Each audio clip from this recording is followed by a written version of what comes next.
Well, I think today I'll talk about a topic that I was tempted to touch on yesterday, but chose rather to talk about Roger Stone, and that is the very ill-advised tweet from Jo Jorgensen, the Libertarian Party presidential candidate. Now, I've talked about the LP in the past, I think, and my rather, well, not disgust and disdain aren't really the right words. Those are too strong. But perhaps distaste for the Libertarian Party. Anyone who has listened to this channel for long enough knows that, I'm a ideologically libertarian person. That is my sort of intellectual background. Those are, the thinkers that have influenced me most, people like Mises and Rothbard and those types. But the Libertarian Party is far from a manifestation of those ideas in sort of political activist form. And, Ms. Jorgensen's tweet demonstrates that pretty well. It wasn't anything too out of the ordinary or crazy. She just said that, all libertarians stand with Black Lives Matter, vote gold, or something like that. And she said, we can't just be not racist. That's not good enough. It's not good enough for you to be a good person. You need to be actively anti-racist. And this, as you might imagine, pissed a lot of people off. Because, you know what? People are tired of being told that. People are tired of being told, jump on board the train, bigot. People are tired of being told what to do. People are tired of being told to get in line.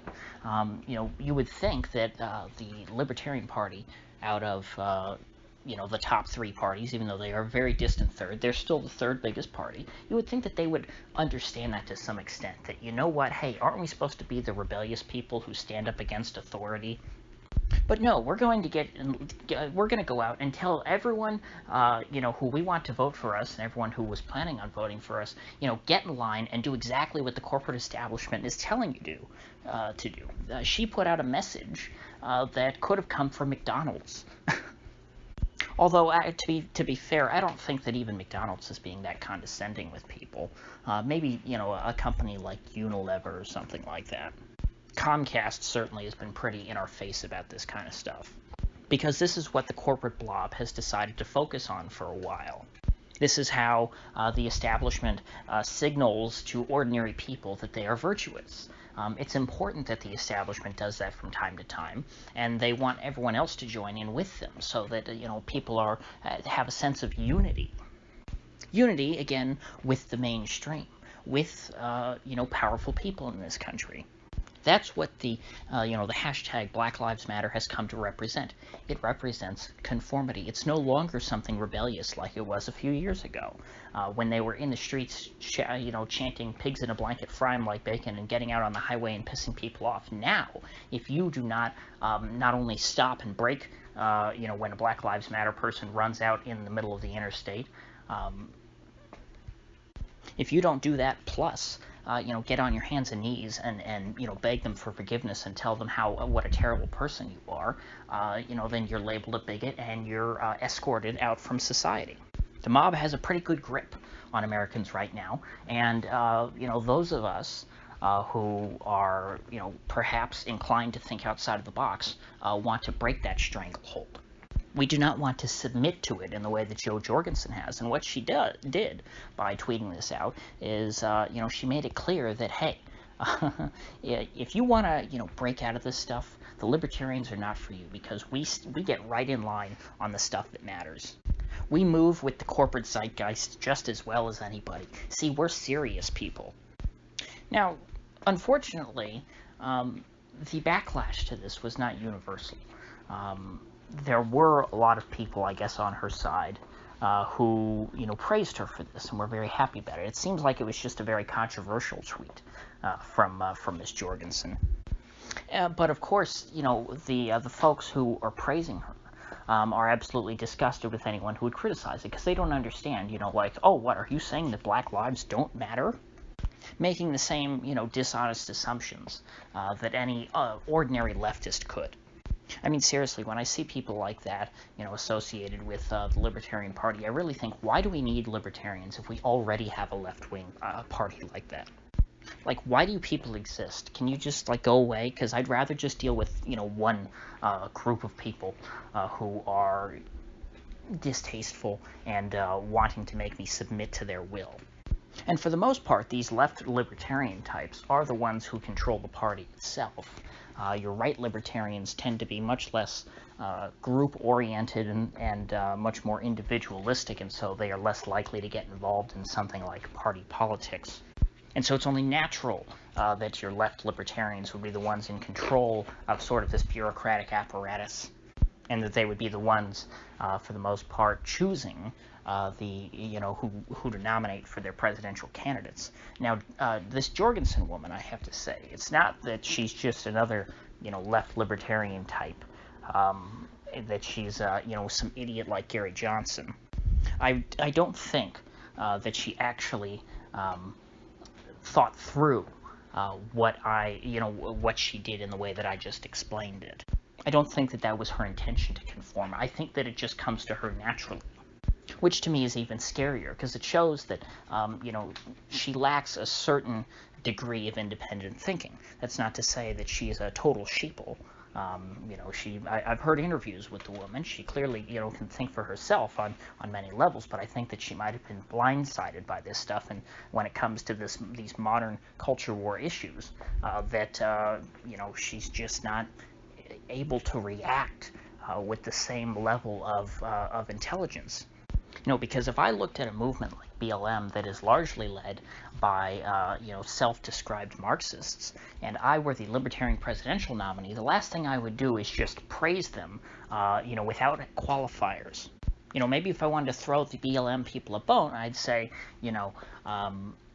I understand your grievance, even if I don't agree on what your answers are.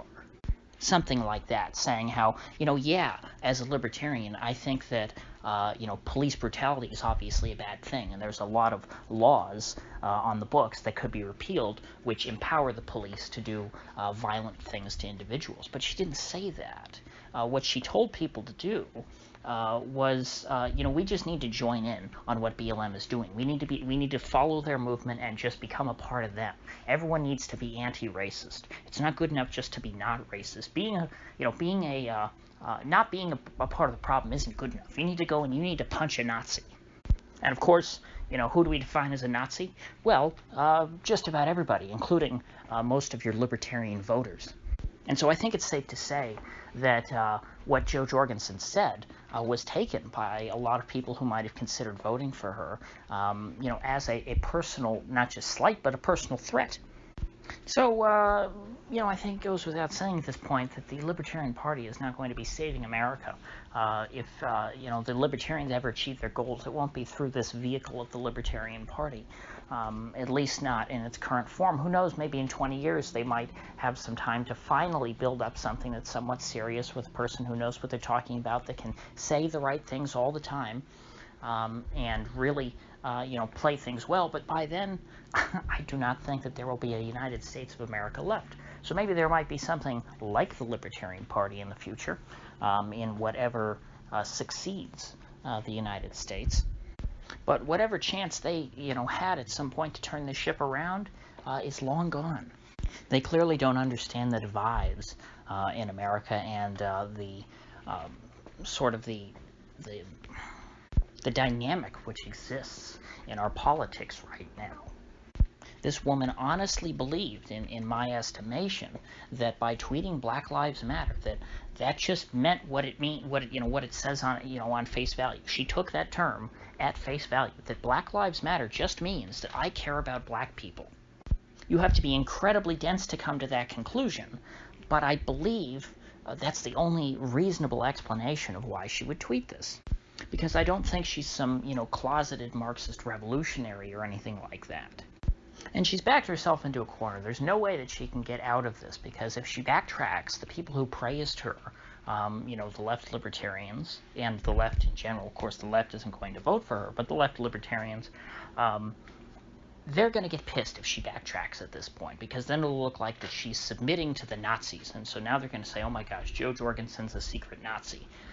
But if she just doubles down and continues like this, the right libertarians, or I shouldn't even say the right libertarians, I just mean people who want to stand up against this mob, against the rage mob, against cancel culture, against all this stuff, they're not going to give her a second look, because it's clear that, you know, she is just ill-equipped, or I guess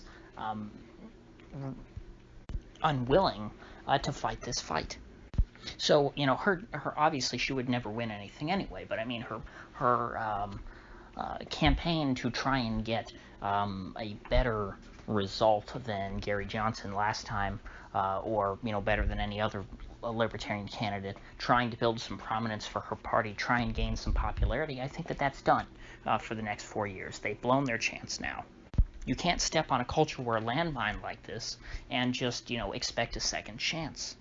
So with that said, if you gained anything of value out of this video, I'd appreciate you clicking that like button and sharing this video. And if you haven't already, please do subscribe, because I do upload every day and I'd hate to have you miss one. So I'll see you folks back here tomorrow.